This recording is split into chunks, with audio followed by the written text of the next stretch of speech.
of course, even before I touched her estate, one of the 700 boxes, I knew a lot of her. I have watched the film of Ray Müller, for example. I've watched her films, Olympia and Triumph of the Will. I'm a filmmaker, so I'm, of course, interested in film history, and my family roots are also delved into the question of responsibility. My grandfather was a general in the French and later in the Russian War and in Greece. So the question of responsibility of lies and legends in my own family created some sort of sensitivity towards a filmmaker like Leni Riefenstahl.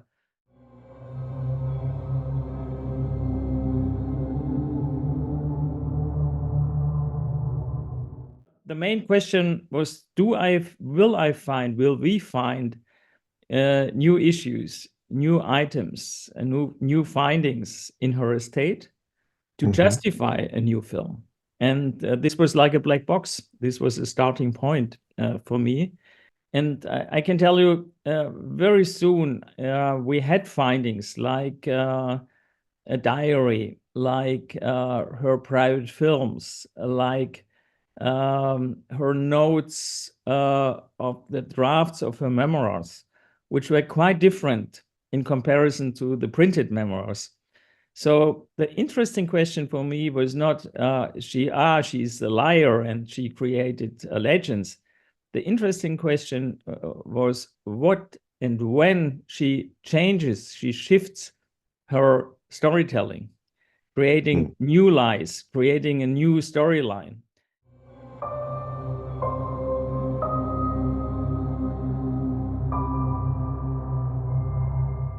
In fact, it was a huge challenge because we had hundreds of hours of just taped, for example, phone calls and taped conversations with her publisher, conversations with journalists, preparing the autobiography.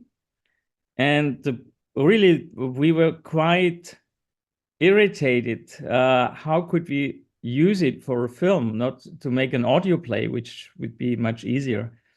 And we tried a lot of different formal styles, like graphic novel, for example, comic strips.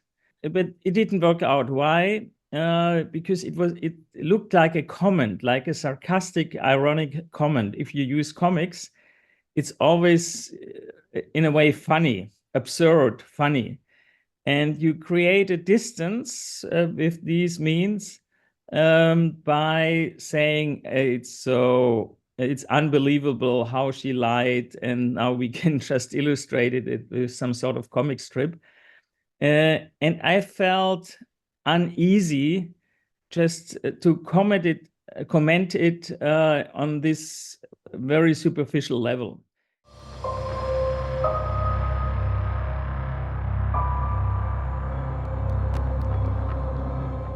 I have to admit, it's the editors, it's not me, how the editors formed the language of film by using these analog materials of an editing table, of the stripes of the film, the boxes, the tins where the films are stored, and you see the rust, you see, in a way, the decay of the material, you see the letters, you see the old audio tapes. So it's a mixture of findings and a mixture of arrangement of these analog elements of the estate.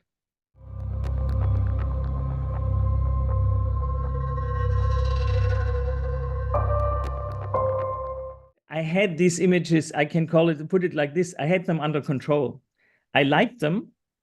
And for me, I always said, yes, we have to celebrate the overwhelming effect of these images, but we have also to create some sort of distrust. Why?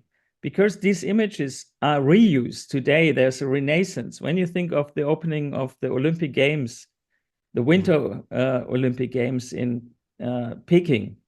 When you think of how these images were also used for songs like Rammstein, you see they're not only part of pop culture, they are also part now of political staging of events.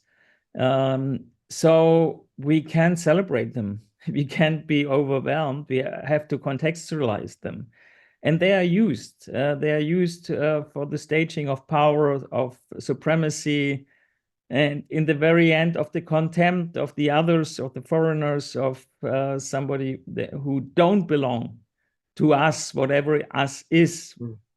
Think of Donald Trump, who said the migrants are spoiling the American blood. So it's just, there are no limits of shame anymore.